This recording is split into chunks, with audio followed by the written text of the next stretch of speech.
Hello and welcome to Comics Over Time. This season, which we're calling Murdock and Marvel, a history of Marvel Comics starring Daredevil, is our most ambitious project yet. Our plan is to look at the state of the comic book industry during a particular year, and then to examine in detail the major ways that Marvel Comics in particular evolved during that year. We'll look at who was creating comics, what new characters or storylines were introduced, and which comics either debuted or ended. After that, we'll get down to business, take out our stack of Daredevil comics, and look at what our old friend, the Man Without Fear, was up to during that same time. We're glad you've joined us. My name is Dwayne, and with me, as always, my good buddy Dan. Dan, welcome back for another week. I'm excited to talk some comics with you. Absolutely. It's going to be a fun one. I had a lot of fun this week going back and reading through the books in 1971. Marvel was a part of a couple of critical changes, big changes in the industry that happened in 1971. So we're going to talk about that a little bit. We also get to see a new character swinging into Daredevil this year. I don't know if you noticed her. Yes. But got someone who's going to be a big part of Matt Murdock's life for the next few years. So I'm going to be interested to see what you think of that. Spoiler alert, we will be talking about her during the Spotlight issues. But before we get to that, it looks like that we got some reader mail or listener mail. Yeah, been getting a couple of interesting comments lately, but one of them by Amanda, actually.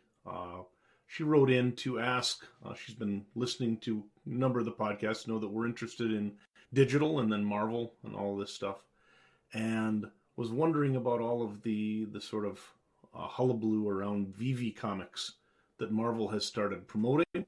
And she says, wanted to ask if you could explain VV Comics that Marvel's promoting. I don't really understand. Doesn't it compete with Marvel Unlimited? Also, did Dwayne see the new Moon Knight David Finch card Marvel Snap released yesterday? I love it, and I wouldn't know who David Finch was without your show. So let's go ahead and take that one first. Have you seen the...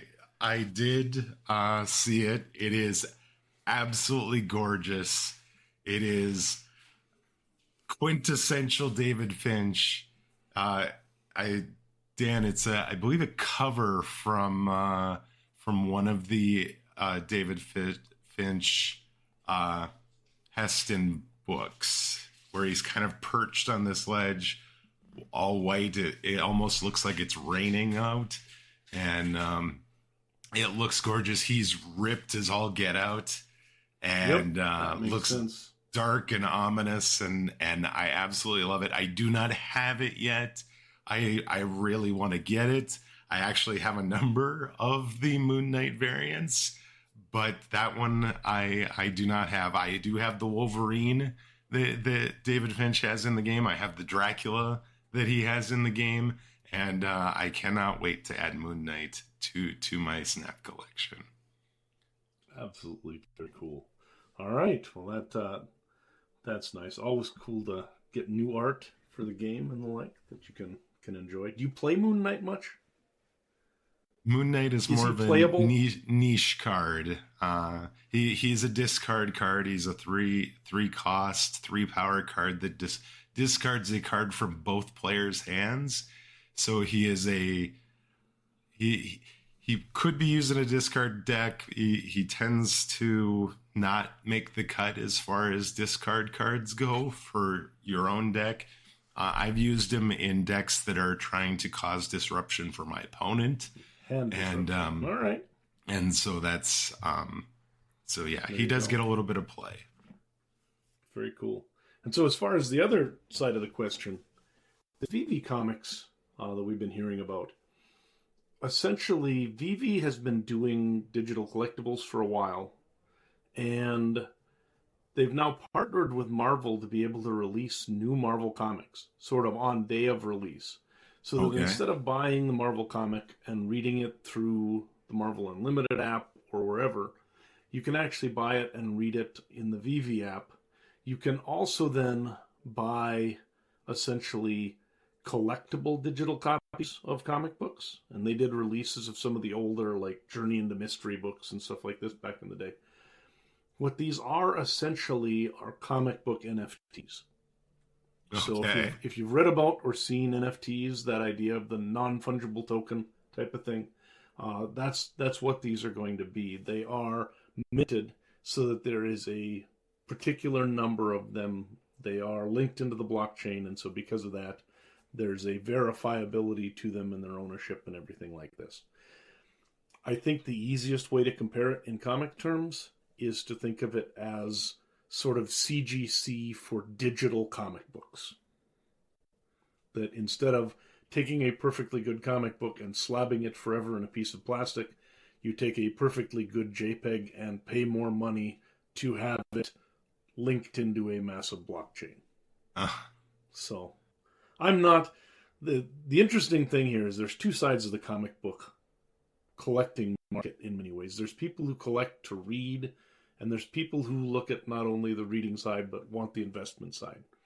People who are interested in the investment and sort of the scarcity side of comics, I think should be pretty excited about VV because it does give an avenue potentially for creating that kind of market. For me, I'm less interested in the scarcity of it. I love the fact that Marvel Unlimited lets me read every comic book Marvel's ever put out pretty much for one monthly price. And part of me thinks that, if 12-year-old Dan had not had to go to every shady comic shop in Minneapolis, St. Paul to get old comics, I would have hurt my back a lot less, bringing these long boxes everywhere I went for the last 50 years. So anyways, that's really what VV's about. It's essentially digital collectibles. It does compete directly with Marvel Unlimited in some ways. And there's been at least a couple people who've been talking about how this could be a way for Marvel simply to get away from Marvel Unlimited entirely if they wanted to get out of the business of, distributing digital comics. But for now, I think that it's niche enough and it's expensive enough that Marvel Unlimited is not in any imminent danger. It seems to me like, so Marvel Unlimited to me always seemed like it's you're renting, not owning comics. Yep. And I don't know if this is any better, but it's just different. Yeah. Mm-hmm. I mean, you can buy comics from Marvel as well. You can buy a new copy of and you get Moon codes Knight for $3 or $4 off of Amazon.com or whatever. They allow you to buy the comics as well, or you can get the codes from within the physical ones and then redeem them. So there is a way to essentially quote unquote own, whereas obviously the way that's set up, if the website ever goes away, then technically, what do you own at that point is a good question. But yeah, it is a different way though, and I think that thinking of it in terms of it being a blockchain and being a digital ownership option with scarcity and potentially collectability built into it is really what you're looking at. Right. And with Excellent question, by the way. Yeah, no, that I was not even familiar with that. So that's really interesting.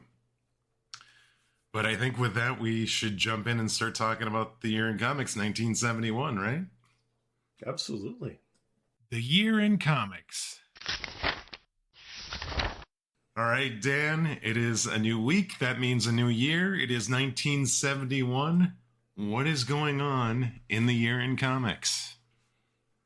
So this was a year of transition. We're still continuing that sort of Silver Age to Bronze Age drift that we talked about last week.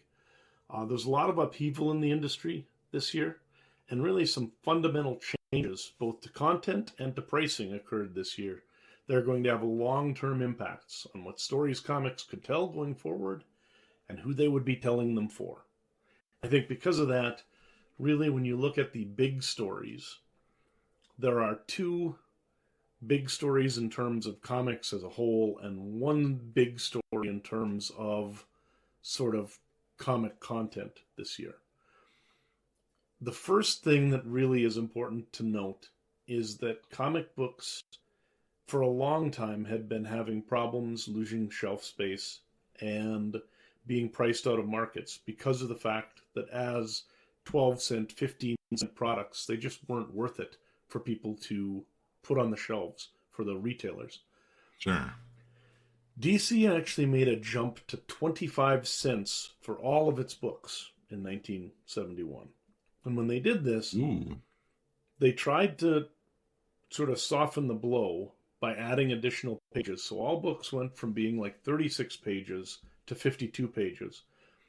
The remaining pages were filled with reprints, but still it made the book bigger, and it made it a little bit more palatable for the retailer, because now with a higher price point, they were getting a little bit more money per sale, and it made it more worthwhile for them to stock that. It did mean that kids would be getting less in terms of what they paid for their book, or for their quarter, their dollar, whatever. But those reprints actually seemed to have helped, and actually sales didn't slip anymore in 1971 than they'd slipped in 1970. One of the problems, though, is that when DC decided to do this, they announced, and DC's publisher and Marvel's publisher made sort of a handshake agreement that they would both go to 25 cents. So DC led the way. Okay. A number of other companies followed suit, including like the Harveys and all the others. Marvel followed suit and moved up to 25 cents for 1 month. And then the next month, they went back down to 20 cents. Now, they went back to 20 cents? Yes, and there's different people who talk about whether this was an intentional sort of, just redirect by Goodman, the publisher of DC, or if this was something that was done sort of, just at the behest of the corporate behemoths, because both Marvel and DC were now owned by larger corporations who sort of made some of the bean counting decisions. But in any case, Marvel went to also 52 pages from 32 pages, and they added reprints at the end, and they brought out some new books that were all reprints, right? So one of the crazy things about this year is Marvel published 55 titles. As far as I can tell, 40 of them were primarily reprint. Meaning of the 55 books, only 15 of them had new stuff in them every month. What? Yeah, it was crazy. You've got all of your Western books were reprints. All of your annuals, from Millie the Model to the Fantastic Four, X-Men, Spider-Man, they were all reprints that year. Most of the Fear and Tower of Shadows type books now were reprints. The Khazar book that came out was a reprint. So almost anything other than the core Marvel books that Marvel published that year were reprint content. But what they did when they went up to, late in the year, they went up to 25 cents, added the additional pages as reprint. Next month, they go back down to 20 cents, add on 4 pages, and end up somehow being able to look like a hero, because what they really did is they went from 25 pages, or from 32 pages, plus covers, so that's 4 pages, front cover, inside cover, back cover, inside back cover, up to 52. And then they came back down to 36 pages, which was the same 32 pages, but now they counted the 4 cover pages as part of the book size, making it look like they'd added 4 pages while reducing the price by 5 cents, which is absolutely a great marketing ploy. But wow. Somehow or another, everybody survived this. DC was very angry, obviously. A lot of others were. Sure. The bigger problem is that in the process, they decided to offer a higher percentage to retailers. So they decided previously it was 5 cents a comic or less that the retailers got on a 12-cent, 15-cent comic. Now Marvel says, we'll give you a dime off of every 20-cent comic. And eventually DC and everybody else had to match them, which means that they raised their prices to 25 cents, but pretty much gave away all of the profits to the retailers in the process. Oh, no. So, wow. That did not help at all. But so that changed. Overall, comics continued to lose a little bit of readership this year, but not a ton. And we sort of just kept moving along. But that price increase is significant. I mean, on most American comics, the price went up by 40% in 1971. Yeah, Again, that's going to if you're be a kid a big. watching your pennies. Yeah. Imagine if groceries went up 40% next year. You would. They may have this last year actually, but you would notice. Yeah. So the other important thing that happened systemically is that with the way that TV and movies and other entertainments had been changing in the last decade, it was obvious that the comic book code was really behind the times. One of the ways it was really behind the times was that comic books did not allow you to in any way imply that anyone in authority was doing anything bad.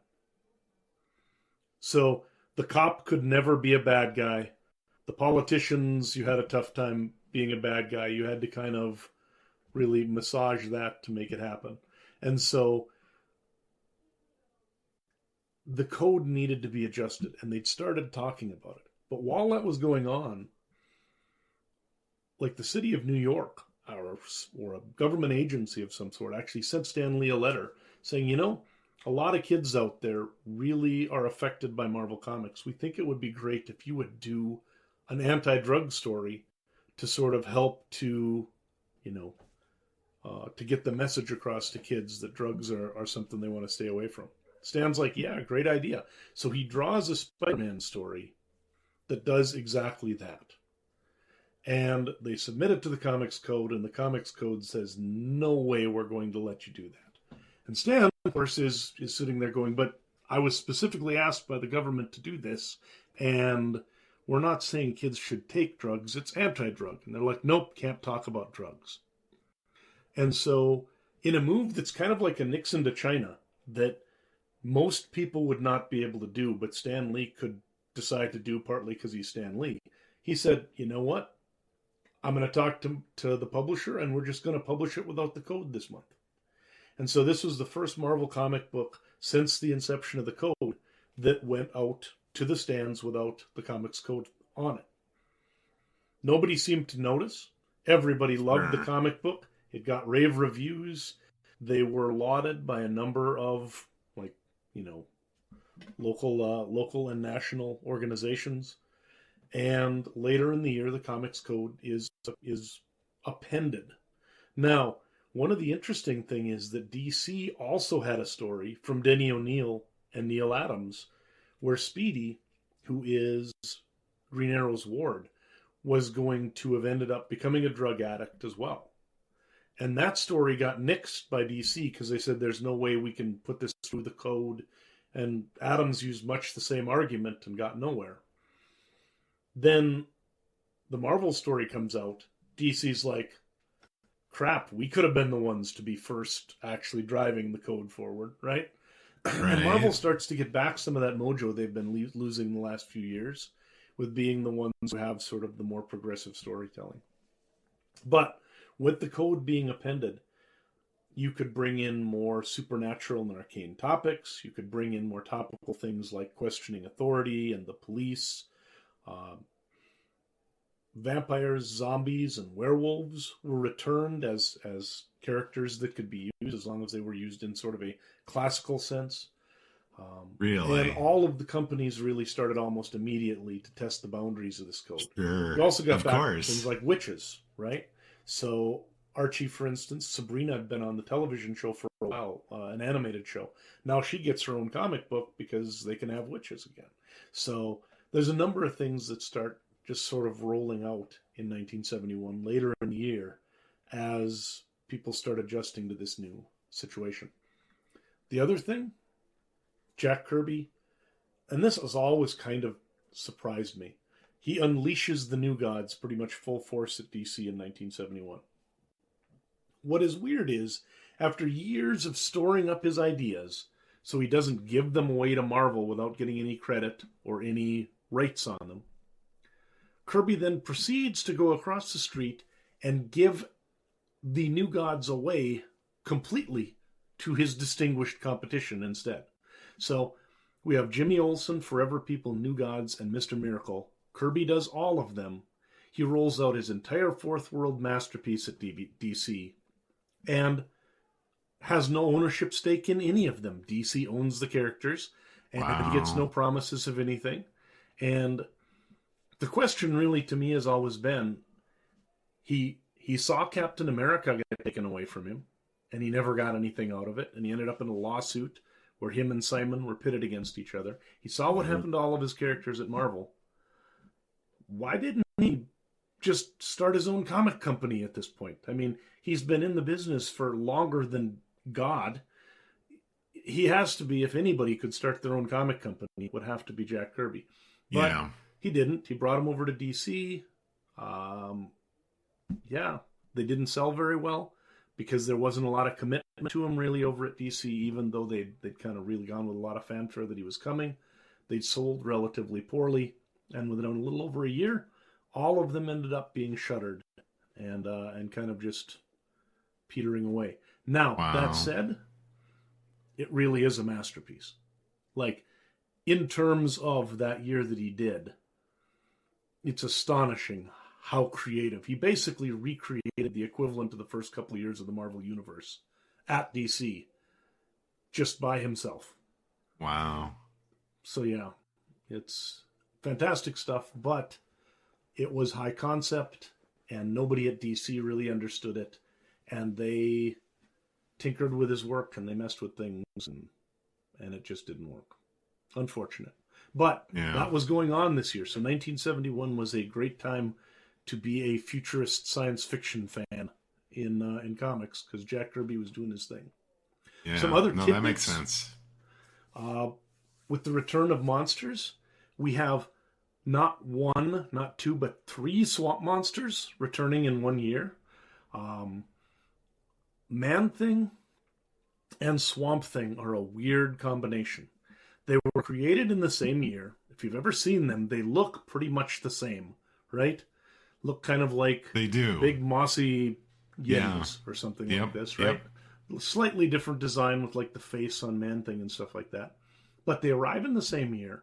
And not only that, but they arrive from two guys who are rooming together while working for different comic companies. Oh, wow. So Gerry Conway actually brings out the Man-Thing at Marvel in Savage Tales #1 early in the year. And then later in the year, Len Wein brings out Swamp Thing at DC, and it's just really strange.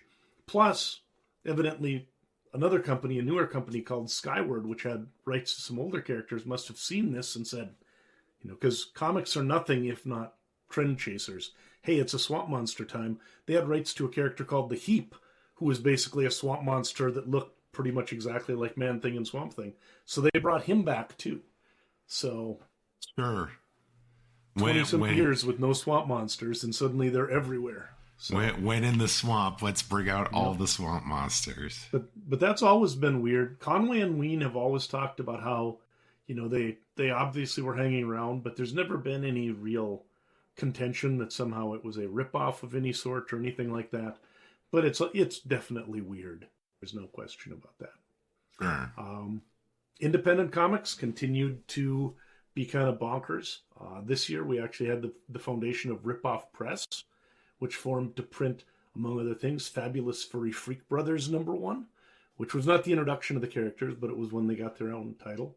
And then there was also a notable one called Air Pirate Funnies #1, which basically begged to be sued by Disney by having Mickey Mouse engage in all sorts of drug-addled and sexual, Oh, wow. Yeah, it was bad. But you apparently do not. Back then, apparently, it was okay to kind of poke the mouse a little bit or something. Oh, not at all. They got super sued. But that was they evidently decide. This was the same time where I can't remember who, but some famous creator actually got a job at Disney and was fired almost immediately. Actually, I think it was Harlan Ellison got hired at Disney and was fired almost immediately for, just joking about making a pornographic story about the mouse. So, one of those fired on his first day type of things. So, yeah.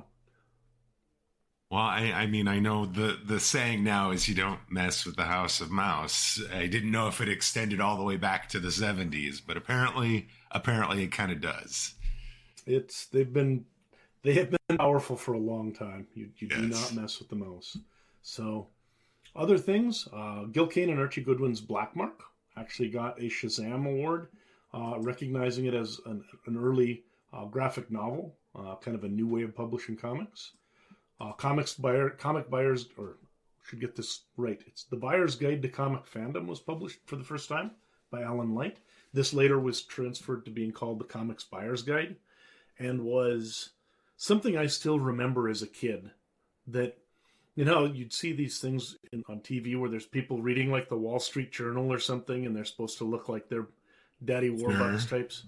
For me, that was seeing these older guys wandering around with their Comics Buyer's Guide, where they'd be getting news of the industry and reading about places they could buy old, expensive back issues and stuff like this. So I had a subscription to CBG for a while.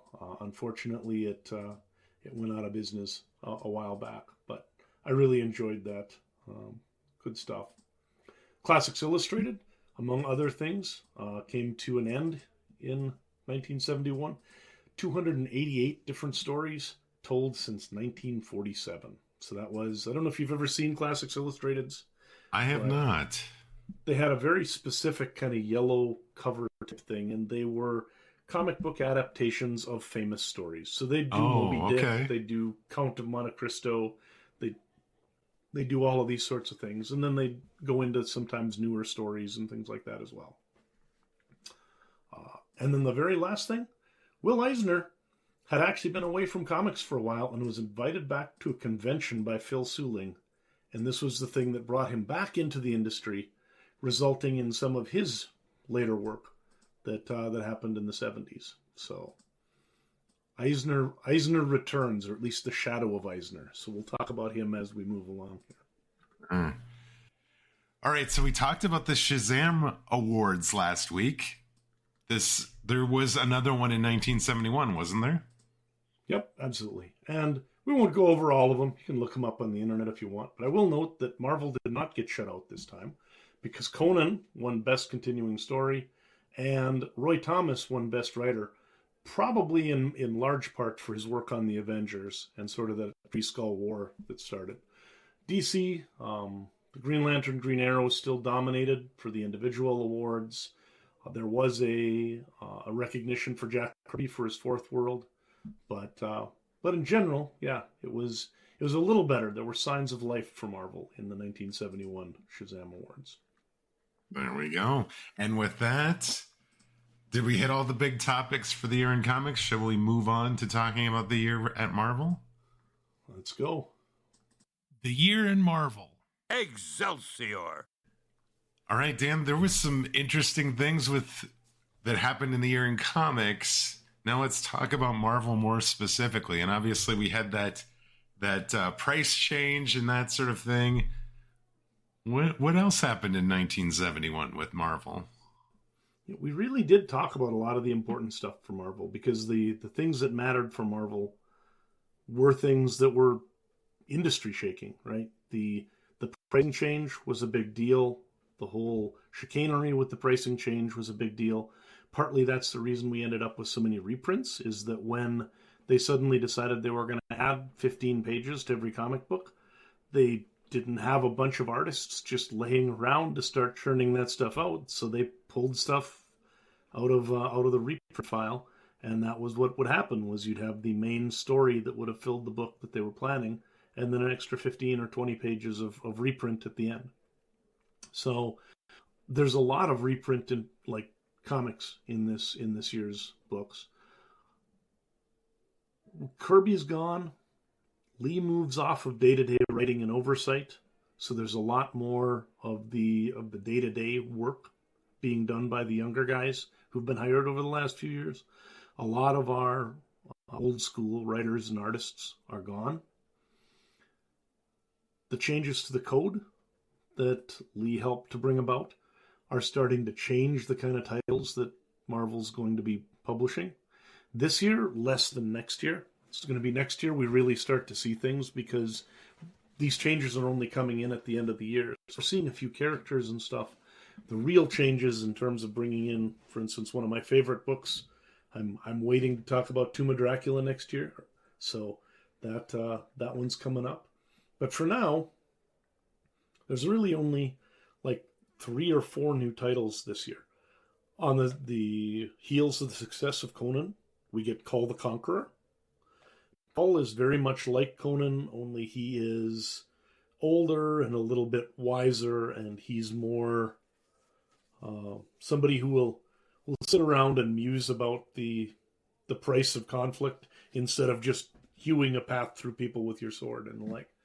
Okay. Marvel feature premieres this year, and that's important because that's also one of our big moments, is the Defenders in Marvel feature #1 get their start. And that's essentially a team-up book, kind of like the Avengers, only with the Hulk, Doctor Strange, and Namor. And all of these characters are generally considered to be not really team players. Yeah. So they get together when they have to, and then they split up. And we'll see different groups of Avengers. We get Marvel Spotlight #1 as well. And we get Savage Tales #1. Savage Tales #1 is actually a magazine. And that magazine is something that is used to essentially try to tell more grown-up stories, kind of like Conan stories, where you get to have a little bit more cheesecake, you get to have a little bit more blood and violence, you get to tell what they would call, more adult stories, although sometimes they're more adolescent stories. But in any case, that's something they brought out. Goodman, the publisher, was not real up on this, so they published one issue. The sales weren't great, and he canceled it. It will come back later. But initially, he wasn't excited about trying to get the Marvel brand out onto the, where a lot of the other magazine stuff was. And then the only other note is that we have a title change, because Captain America, as of number 134, changes to be Captain America and the Falcon instead. So we have the Falcon actually with his name on the masthead, and this will be the case all the way through issue number 224. So he becomes a core part, a permanent part of the Captain America team, and gets to be on the title as well. Very nice. Yeah. All right. So last year there wasn't really that much in the way of new characters or really impact characters. How did 1971 look as far as new characters? Yeah, it's not really that much better, actually. We got Man-Thing, of course. Mockingbird came in. We saw her for the first time. She's going to be a character you've probably... I think I played her repeatedly in Snap back in the day. She was one of the early Marvel Snap characters. Squadron Supreme came in. We got Valkyrie, who's going to be a big part of the Defenders. Yep. In that Marvel Spotlight #1 that I mentioned in the new titles, there's actually a character called Red Wolf who gets his first appearance. There was a different Red Wolf, an older or a newer one last year, but now we get the Red Wolf from Western times. So those come in kind of the hero area. We get Morbius, he of classic bad movie fame. Yes. In Spider-Man 101, we get the Overmind, Doc Samson. Doc Samson as a character had appeared, but he didn't get his powers and become Doc Samson the hero until this year. We have our villain, adversary of the Hulk, whatever you want to call him. Spymaster came in, and then we have a couple of support characters. Jarella, who is sort of a love interest for the Hulk when he's in the microverse, and Namora, who is another character to exist within the Atlantean kind of world. All right. So outside of that, as far as this year, big moments, we talked about, we have the dawn of the Defenders. We have one of the first long-form storytelling attempts by anyone other than Lee and Kirby, when we get the Kree Skull War that eats up almost an entire year of Avengers. That's a Roy Thomas plan. It's got a number of artists, Barry Windsor Smith, Neil Adams, come in and help him on that one. And that becomes a classic. Morbius is brought in this year, actually before the code is officially changed. And they're able to do it because he's not technically a vampire in classical terms. He's a scientific vampire. So he used science to turn himself into something that's vampire-ish without really being a vampire, which is why he's the living vampire. Sure. Quite the technicality there. Oddly, it worked. I'm not sure how it worked. Nick Fury's actually canceled this year. Had that big run under Steranko just a little while ago. By this year, it's actually reduced to being nothing but reprints for the last couple issues, and then it's canceled.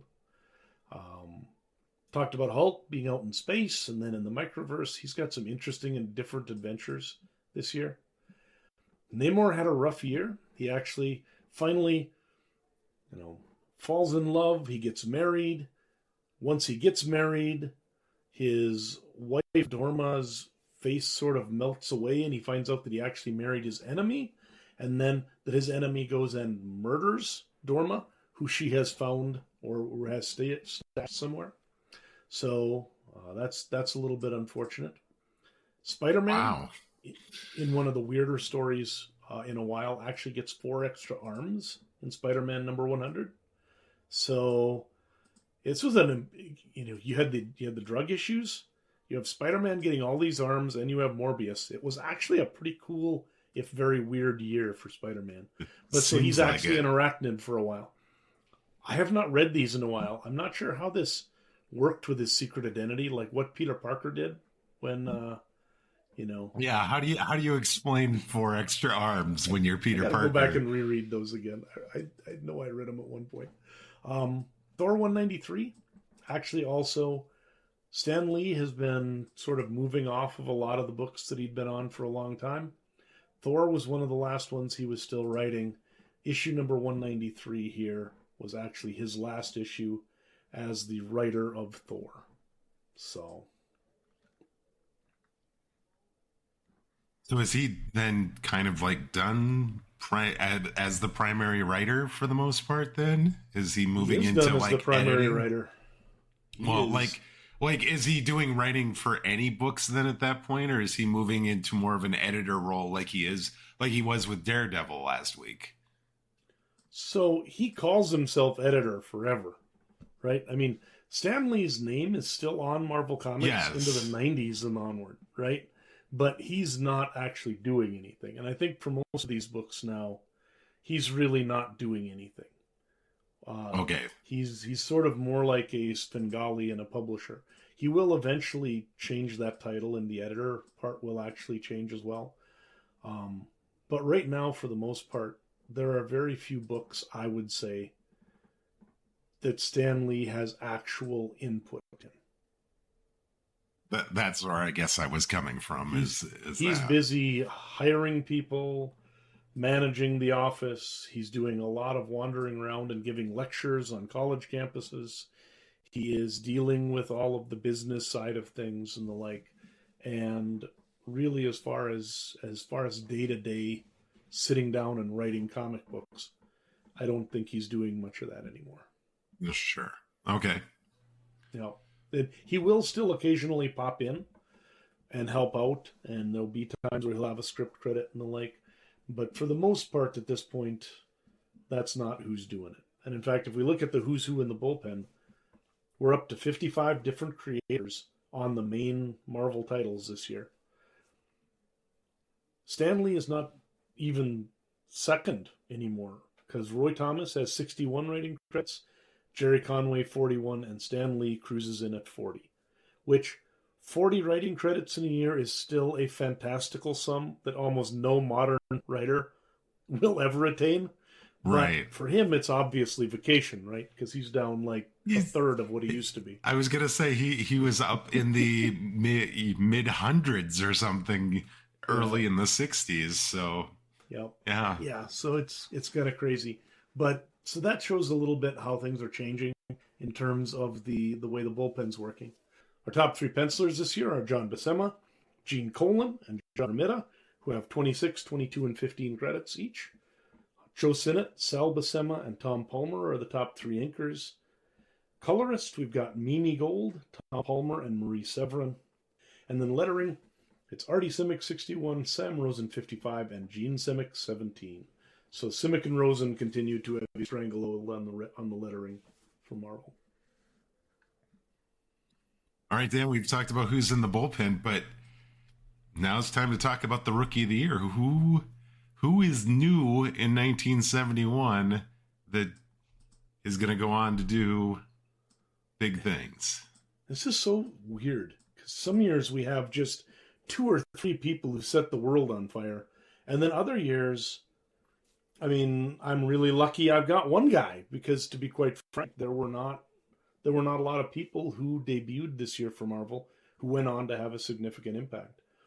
Are, again, kind of like the Edgar Allan Poe honorary mention of last year, Harlan Ellison actually did end up doing something like a couple dozen comic books with Marvel, and he did his first one this year. I don't know if you've read any Harlan Ellison or anything like that, but I don't think so. Not yet.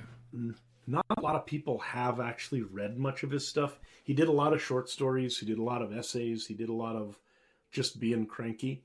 He's in many ways more famous for his bad disposition than for his writing.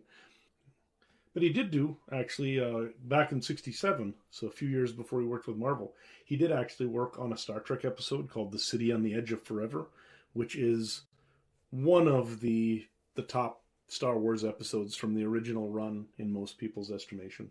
He was a really good writer. And, he won all of his multiple Hugos, Nebulas, Edgar Awards, all sorts of things like that. So there's no question that he was somebody Marvel was happy to have his name on a few titles, even if it was just kind of as a fun type of thing. But our winner, I think John Costanza, easily takes the title. He won Best Letterer Awards in 1974 under the Shazams, and then again with new award systems in 86 and 87.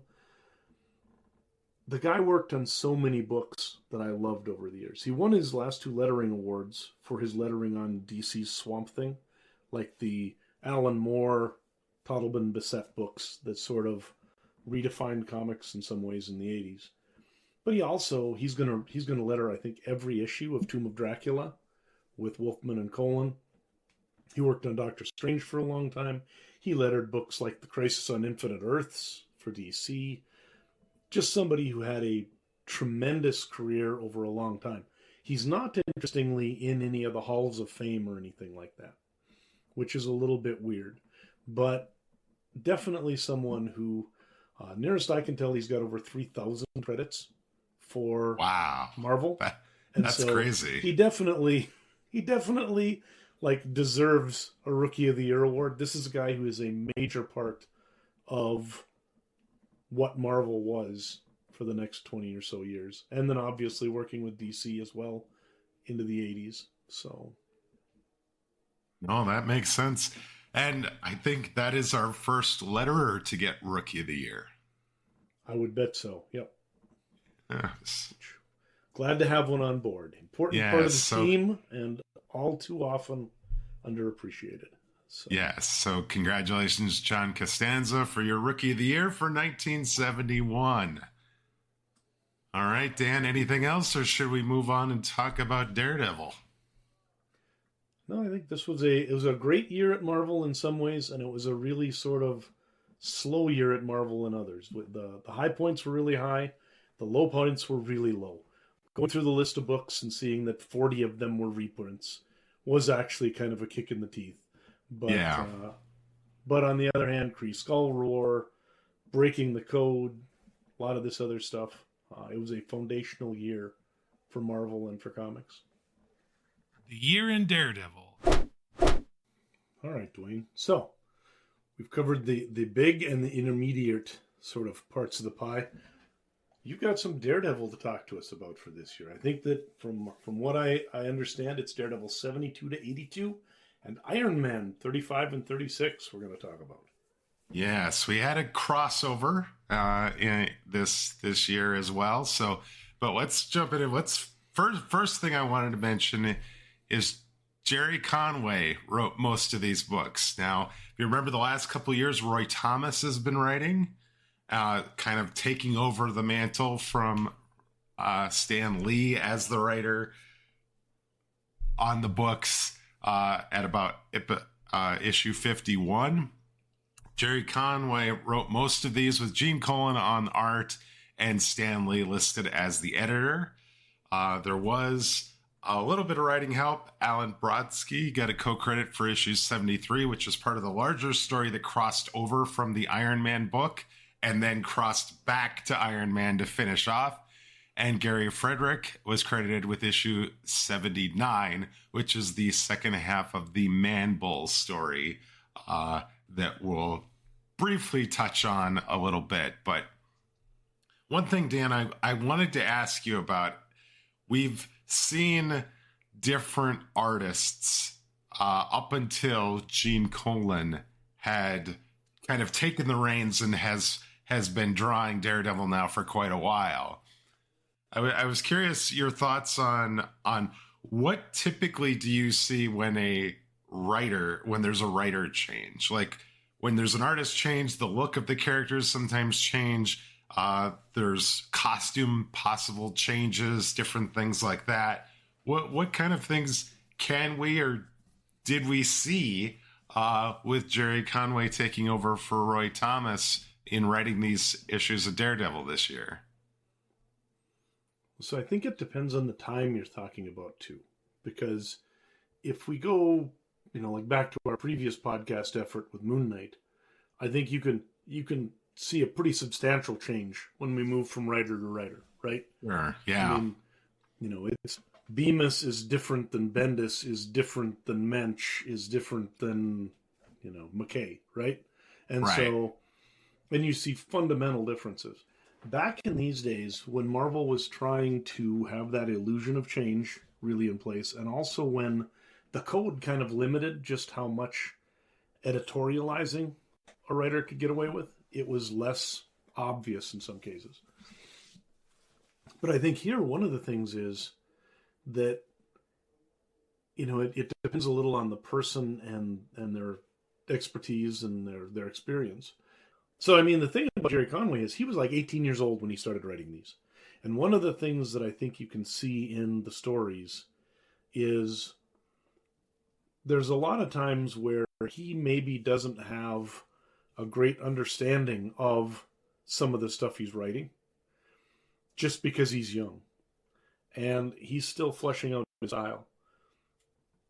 Thomas also was doing a little bit of that, but Thomas by this point had been writing for a number of years and had really sort of taken over as, the number two person at Marvel from Stan Lee. I think his experience had him to the point where he was pretty well in his groove writing. So to me, a lot of the things I noticed was the stories were not necessarily as complex at some points. He was young enough that he wanted to have more relevance, I think, so there were a number of stories that did have more of a focus on some of the stuff that would be a little bit more interesting to younger people in here. But as we move along, you're going to see massive changes when the writers change. But for right now, I think the main thing is it just seems like the story years this year are a little simpler overall. I was going to say that I didn't feel like there was a real dramatic change. Like it does sort of feel like, I think I agree with you that some of the complexity of the stories may not have been quite there the way they had been. But as far as like what you were seeing happening, it was just sort of kind of the same sorts of things that you would see happen previously. Yeah, and also there was probably quite a lot of mentoring still going on. So I would say that you probably do see some of Thomas's fingerprints on these books, which also would more than likely make it a little bit less of a different transition. Right. Because probably, I would say at this point, you're gonna have Thomas as a shadow editor on these books, kind of helping make sure that Conway's stuff looks good.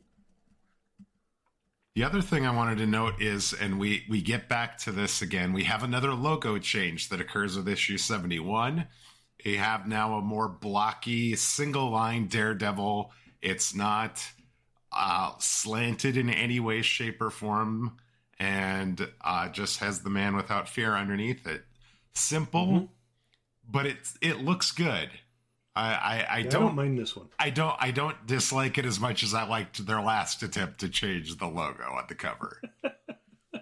Yep. Which didn't classic last. is still the classic, but some of these aren't terrible. Mm-hmm. All right. As far as in the books, we have the year starts out with Daredevil teaming up with Tyga the Leopard Lord to capture a burglar from another dimension, both of whom came to Earth through a mirror. And there's a lot more to that. It is as crazy as it sounds, but that was quite the jumping off point for the year. This one felt like a 1960s or 1950s Silver Age Legion of Superheroes type book, like something that would be just a goofy DC kind of book back in the day. I was not ready for that story. It was a little bit weird. So next we have Matt Murdock butting heads with Tony Stark as the pair, along with Nick Fury, keep the Zodiac key away from Spymaster, Capricorn, and others in a story that crossed over from Iron Man's comic and then crossed back. That's where issue 35 and 36. So we read the January issue in Daredevil, and then the February issue is actually the second part of the 3-part arc that started in Iron Man and then finished in Iron Man. And so I was completely lost because I read that book and then I went back and tried to find out what happened in the other 2 stories. And it's crazy. The Zodiac key is, I don't even know what it is. There's like these space creatures or something that had it and were like trying to show off its power, and it was Zodiac crazy. key is actually considered to be sort of like one of the most powerful weapons or objects in the Marvel Universe. So It's got all sorts of power. It's sort of like a infinity stick or something like this, if you want to think of it that way. So, and the powers of it have been redefined over time a little bit. So it's never quite the same thing. That actually is what Zodiac was after in Moon Knight. If you'll remember, when the Zodiac from Moon Knight that currently has been running around near the end of the Moon Knight run, when he was first introduced back in the day, he was trying to get the Zodiac key so that he would be able to use it and its power to take over everything. Gotcha. So, okay. Yeah. Next, Daredevil teams up with a group of blind people to thwart the committee after they blind New York City. This was really weird. It was just some random people on the street that were all blind, and then they help out Daredevil when this new committee, it seems like there's lots of committees in the Marvel universe, had decided to blind New York as a way to kind of take over the city and do whatever it was they wanted to do. It's the old chemicals in the water supply thing. And the only ones who were unaffected and could keep doing what they needed were folks who were already blind, who then became kind of the heroes because they were in this new world order. They were the ones that, were most able to deal with things. And so one of the blind ladies hit somebody with a perfect slingshot shot and stuff. And but it was interesting. I think this one was fun and was cool in that it calls back to Stan Lee's original ideas on how to make Daredevil a book where, it really does sort of spotlight that folks who have a disability that are blind still can be the hero, and that, there's all these other things where they can kind of take center stage. It was an interesting story. Next, we had a multi-story arc that while on a fact-finding mission in Delvadia, Daredevil has to save the new U.S. ambassador, Jerome Vilers, and pursue El Condor, who sent his men after Vilers. And there was some thought of whether or not El Condor actually existed or not, because he was like this myth, and it was kind of weird. I wasn't really sure that I enjoyed that story arc. I think this was one where Conway's sort of inexperience as a storyteller really caught up to him, because the idea was that he would sort of drop Daredevil into this very complex international situation between this developing nation and people who wanted to sort of eject American interests from it and everything else. And it just never really came together. And to be quite frank, made almost no sense. Yeah. So, yeah. Next, we had this really kind of strange one single book story with Namor being drawn into a park in New York as an alien spacecraft lands, while Daredevil and Spider-Man are attempting to figure out what has everybody's attention. And it just felt so out of left field that you have Namor going to the park. These two end up going to the park. Namor ends up going into the spaceship and it flies off at the end.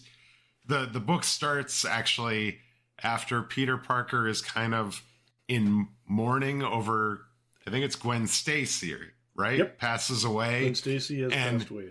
And he sees Daredevil and thinks that Daredevil's got it all, and that because he's got Karen Page and everything, and so he's almost jealous. And meanwhile, Daredevil's lamenting the fact that he doesn't have, like, he's kind of estranged from Karen Page, and that he's trying to figure out how to get back into her good graces and everything like this. And then we have this spaceship and all this sort of thing. It was really weird. And by the way, no, Gwen Stacy dies next year. Again, spoiler alert. She dies in Amazing Spider-Man number 121 and 122. That's kind of where that all happens. We'll talk about that actually in the 1973 episode. So who he's angry about now is Captain Stacy died last year. That's what it was. And Gwen blames Spider-Man for the death and thinks that he caused or killed her dad. So she hates him. So Spider-Man is all conflicted now because the woman he loves hates his alter ego. Peter Parker loves the girl hates Spider-Man. Now Spider-Man is in the whole, I can never tell her who I am because she hates me for killing her father, even though he didn't, obviously. Right. So, that I knew I had Stacy in my head and I thought that was right, but I couldn't remember which Stacy it was. So there we go. Yep. All right, next we have Daredevil saves the lives of a couple visiting New York and ends up dealing with the professor and his super strength man bull. Meanwhile, Foggy is getting blackmailed by this mysterious Mr. Klein, who this Mr. Klein ends up being a rather important figure as we move through the second half of the books in 1971. Yep. And really, it's almost like it's all one evolving story from here to the end. There's this increasing series of supervillains who are all hired by this guy. So. Yes. Next, we see the Owl returns after being hired by Mr. Klein to take down Daredevil. Daredevil fights Owl in his Owl copter, and the ship crashes and explodes. All of this caught on television, causing Karen to believe that Matt has died yet again. Boy, Karen, I don't know what to tell you. It's really you're not going to make her feel any better about the fact that you're Daredevil if you keep going and making it look like you get yourself killed every other issue. She needs to read more comic books, and then she would understand that, as long as she doesn't see a body, she's fine. But that's how it goes. We find out actually that Daredevil is not in fact dead. Black Widow emerges on the scene and saves the knocked out Daredevil from drowning after the ship crashes and explodes. The Owl and Mr. Klein, who is now codenamed the Assassin, cut ties, and Karen gets comforted by her booking agent Phil. And the year ends. Well, so shouldn't you have the word "comforted" in quotes? Comforted, yes. Are we limited by the comic code here, Dwayne? Because I don't believe she slept with them. Let's just go ahead and admit that. I mean, it's pretty obvious in context here, I think. So I mean, it's obvious as like the wind blowing through a curtain in a movie or something. That's exactly what's happening. And as I started to say, the year ends with Daredevil and Black Widow taking on the Scorpion, who's been brought in by Mr. Klein. During the battle at the top of the World Trade Center, Widow accidentally knocks Scorpion off the edge of the building, and an eyewitness accuses her of murder. So, quite the conundrum, I guess, when the year ends. And it definitely sets up for an interesting 1972. But yep. That's for another day. But that was what we saw just kind of at a high level for the year in the Daredevil comics. And like I said, these actually, some of them were decent. Some of them were really weird and didn't make a lot of sense. But it really did feel like the second half of the year that this story arc with Mr. Klein really did sort of kind of make it got interesting. Yep, I would agree. I think that really the last probably 4 or so issues, you started to get that long form storytelling. The Mr. Klein thing as a MacGuffin is kind of weird and maybe a little dumb, but it works because it gives a binding through line to thing. I think the low part of the year for me was the Namor issue. So the Delvadia one I think was disappointing but you can forgive it because I think it was Conway really trying to do too much. Yeah. The Namor issue, I think you see how my expectations have changed. Because if we'd have read this book in 1965, it would have been right in line with what we would have expected. Yeah. You know? For good or for bad, that would have been where we would have, that would have been what we would be thinking. Yeah. And this is, Conway has essentially admitted that he was a fan growing up. And so a lot of his writing was really patterned off of, and his stories, early stories, patterned off of early Marvel Comics. So there are times where he can really break into, hey, I'm just going to have 20 pages of the heroes misunderstanding and fighting each other, and then we'll call it a day. And that's what this was, So, but by the end of the year, yeah, I'm enjoying Black Widow being there. Karen is still not sure what she's up to, obviously, because she's conflicted about her new man and the fact she's still in love with Matt. Who does she still think he's dead at this point? I think she does. At this point, yes, she definitely does. Yeah. So all sorts of things going on, but yeah, it's the soap opera is in full force at this point in Daredevil. Yes. All right. As far as new powers, toys, and places, obviously Delvadia is the new place that we saw. Most of the rest of these took place in New York, so there really wasn't much in the way of other new places. Matt Murdock, speaking of new powers, he's an engineer in issue 82 because when he's knocked out after crashing in the Owlcopter, he actually loses his billy club and actually engineers and recreates an entirely new billy club with all the bells and whistles from scratch, just so he has one, because he did in fact lose it into the Hudson River. He also, at that issue before he builds one, he's like flying across the city and going, oh, well, I don't have my billy club, so if I miss one of these, I'm just... And I'm like, how is a normal guy who's just a good athlete somehow springing off of flagpoles down Fifth Avenue? And he's doing backflips and jumping across streets, and yeah.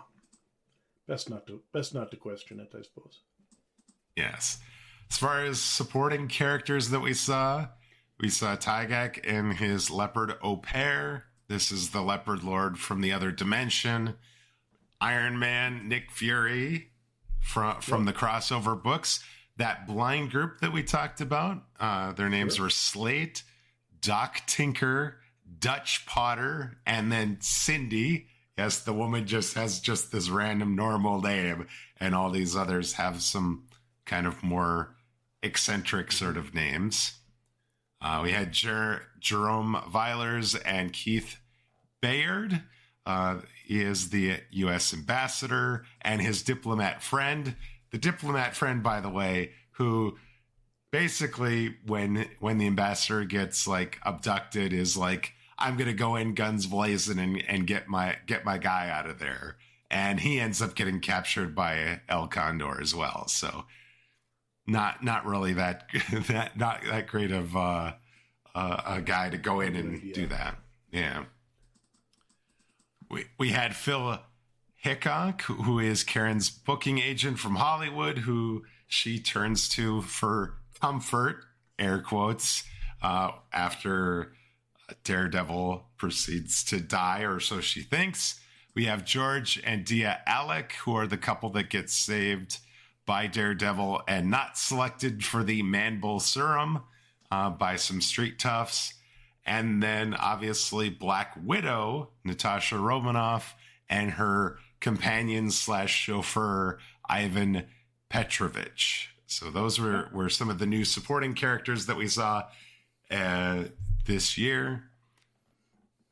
As far as villains, we had Quothar, who is the burglar that is actually stealing from the museums that is being pursued by Tygac and Daredevil. We had Spymaster Capricorn, who were trying for the Zodiac Key, the Committee, El Condor, the Man-Bull, who is actually, the guy's name is Bull Taurus, after taking a strength serum, and then he becomes the Man-Bull. Bull Taurus, by the way. That is quite the clever name there. We have the Professor who created the serum, and then Mr. Klein, who is an android from the future who's blackmailing Foggy Nelson and going after Daredevil, bringing in old villains that we've seen before, like the Owl, and new villains like Scorpion, new to the Daredevil title, not necessarily new to the Marvel Universe. Yep. Not exactly a murderer's row of villains this year either. No. The number of people from everything you just listed who we will ever see again is very low. So, yeah, it's kind of crazy. Few of them, but not much. Not much. So indeed. from all of this, from this grand assemblage of heroes and villains, you have picked a spotlight story for us. What do you got for us, man? This week's Spotlight Story. Yes, our spotlight for this week is actually going to be 2 books towards the end of the year. Daredevil number 80 from September 1971, called In the Eyes of the Owl, and Daredevil number 81 from November 1971, The Death is a Woman Called Widow. I really like this story, this 2-book arc. It really kind of sets up where we've kind of been and where we're kind of going with regards to this year with Daredevil. So let's take a look at these.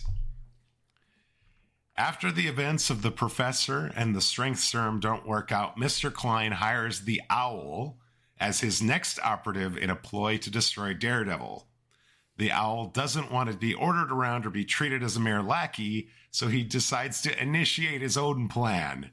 Sending his owl-themed army to rob a jewelry store, the robbery attracts the attention of not only Daredevil, but the news media, who televises the battle between Daredevil and the owl. As the owl makes his escape in his owlcopter, Daredevil hitches a ride and battles his foe aboard the helicopter. With nobody manning the ship, it crashes and explodes in New York Harbor. The whole event is televised, with Karen witnessing the entire spectacle on TV. She presumes that Daredevil has died in the crash and faints. However, unbeknownst to Karen and even the owl, Daredevil is rescued by Black Widow.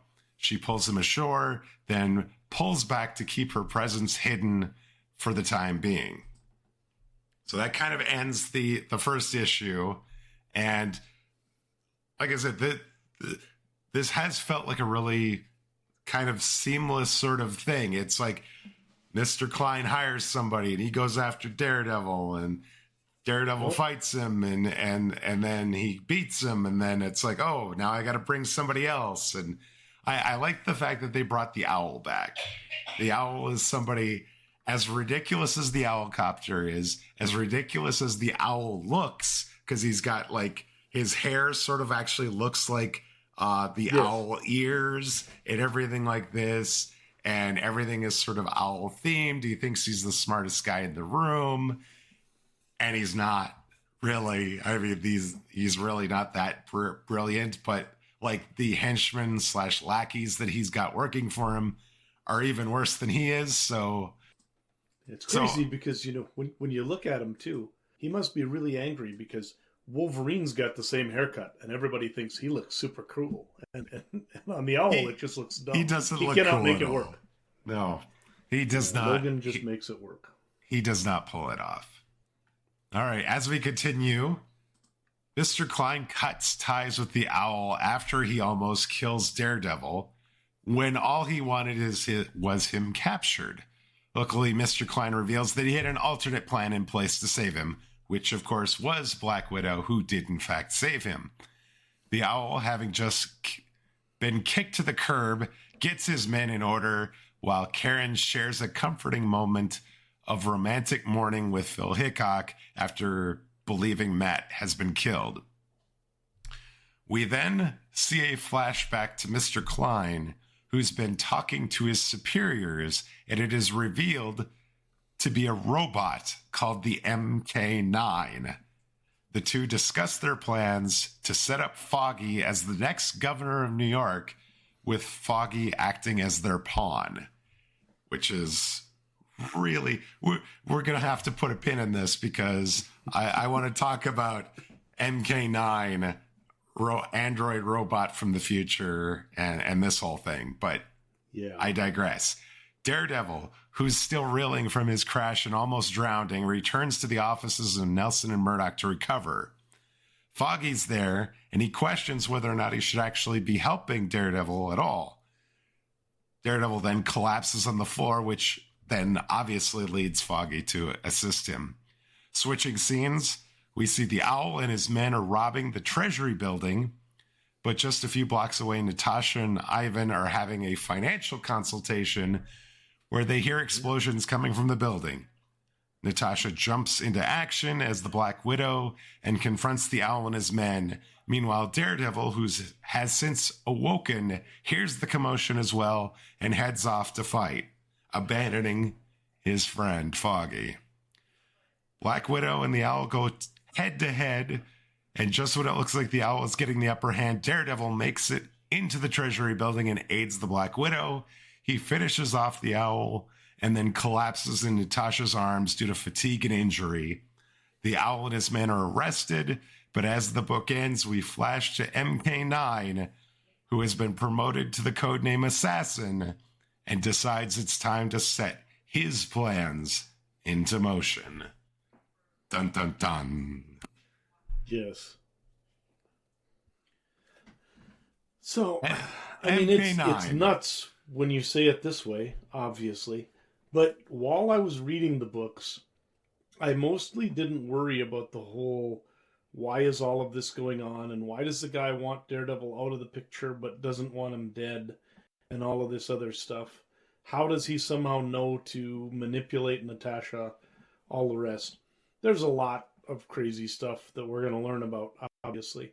But overall, I just kind of enjoyed these books. They were weird, but Foggy continuing his political rise. I mean, he's going to be the king soon if he keeps just moving up the ladder. It's interesting, and I like overall the direction the book goes. I also think that the fact that we're clearly sort of starting to see that almost all of the previous Marvel love interests, there continues to be that pining, or else they end up killing them off or whatever. And the fact that right now it appears that the plan is just, we're going to have, the initial love interest in Daredevil, it just turns out, is not temperamentally set to be a superhero's girlfriend/wife. And so they're just going to move Karen out and then bring in Black Widow, who, she doesn't worry about anybody. She's the Black Widow. So yeah. I actually really loved seeing Natasha Romanoff show up in this. Was totally unexpected for me. I had no idea that those two had any sort of interaction in the comics. I guess I assumed that they might, but I definitely did not think that that she was a character that seems like she's going to be sticking around for a little bit as this story ends, and then into the next story with the Scorpion. She seems like she's going to be around for a little bit, and like she immediately sort of kind of takes a liking to Matt Murdock / Daredevil, just kind of like Karen Page did, which, I mean, that I'm not necessarily a huge fan of. It's like, come on, let's have a little bit of just like, hey, we're superheroes, and maybe eventually we'll get interested in each other. No, this is kind of a right away thing. And Matt's still pining after Karen at this point. So he's not really even noticing her in that way yet all that much. And so it's kind of even more infuriating when you think about it that way, because it's just like, oh God, this is so dumb. It's yeah, if hopefully you will warm to their relationship, because otherwise you're going to have a rough, better part of a decade here, buddy. So we'll see how this goes. But she is somebody who, it's weird, like if you've watched the Daredevil TV show or the Daredevil movies, or you've watched the MCU, that there's never any mention of this relationship at all. Black Widow and Daredevil just literally exist in different worlds. But in the comics, they have a substantial history. And so, yeah.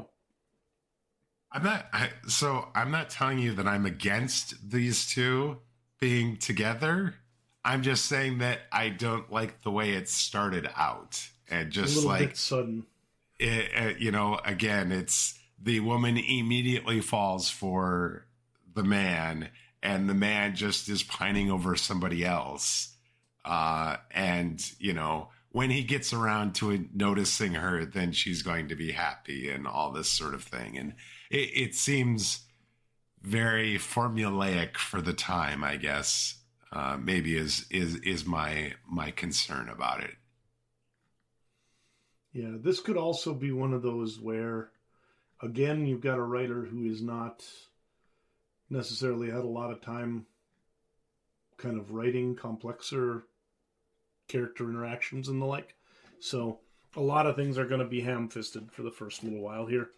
Sure. But he's getting there, hopefully. But yeah, I would agree that it's a little bit weird. But the ladies, they can't help but fall for Matt Murdock. If there's one thing we know, yes, he just that has is to walk true. across a college campus and there's trails of co-eds behind him. Or yes, anytime someone comes to work for him in his office, she's in love in 2 days. So, all right, but that's the way it goes. But that is our spotlight issues for this week. I think we've kind of dissected those enough. I definitely would recommend checking those out and even into December and early into 1972 to see through this whole story arc. Definitely think it is worth it. But as we close on the spotlight, Dan, I think we are ready for your takeaway for this week. This week's takeaway. All right, Dan, close it out for us this week. What should be the big takeaway that we take away from 1971? I think really it's all about the comic code changes that came into effect. My takeaway from 1971 is that Marvel storytelling is going to change fundamentally in two ways in the next couple of years. The first is that they're going to be able to tell more complex stories. You're going to be able to get Captain America comics that imply that Richard Nixon is a supervillain. You're going to be able to get a lot of things where the answers are not as black and white as they were before. So you're getting storytelling that's a little bit more in line with some of the cynicism of the 70s. We're also getting, because of the price changes, comic books that increasingly are targeted towards a slightly older demographic. Because as comics get more and more expensive, they skew a little bit, even if it's just incrementally, out of the price range of younger people. No, that makes sense. You're more likely to have a college kid having the money to pick up a 25-cent comic than a 5-year-old, right? And so those kids on the ends of, because I think that in general, Marvel comics had generally been sent kind of that idea of elementary school up through high school, like 7 to 17-year-old types was what really was the target demographic. With in the middle there, like, teenagers being kind of the big, or preteens being the big market. Now it's a little bit more towards 17, 18, 19, and a little less towards 5, 6, 7. So between the code and its changes and the price changes, you start to see something open up for far more complex storytelling. And even just next year, we really start to see that flower. So the weird thing about this is it is, in Marvel terms, in many ways, the last gasp of the Silver Age. Because there were a lot of stories this year that still do feel very Silver Agey. And because of all the reprints and the limited amount of production, they didn't really get to go hog wild in terms of taking advantage of the new changes that really only became finalized late in the year. But 1972, we're going to see a lot of what happens here. That's going to put a wrap on this week's show. We'd like to thank you for joining us. If you're new to the podcast, please consider subscribing on your podcast player of choice. That way you'll get each new episode as soon as it's released. If you've already subscribed, we'd appreciate it if you'd share the show via social media or leave us a review. That will help new listeners find the show much easier. Whether you're new to the podcast or you've been with us from the beginning, we'd love to get your thoughts about this week's show. You can send those to us via email at comments@comicsovertime.com or via Twitter or Blue Sky. We're at Comics Over Time there. Until next week, take care, everybody.